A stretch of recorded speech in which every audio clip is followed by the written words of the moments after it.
I have made a couple more pallets this morning and 3 more roofs, which is going to be really handy because I've got a little bit more poplar here to mill. I'm milling siding 3/4 by 8. I found 3/4 by 8 to be just a good size for. Everything is a terrible mess. It is just awful.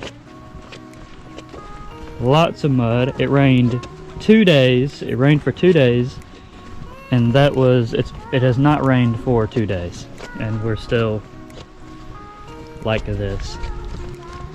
Another advantage to the 8-inch wide boards is that you know, my 40-inch wide stacks, you can fit 5 boards exactly and fill the full 40-inch, so you get really efficient stacking that way.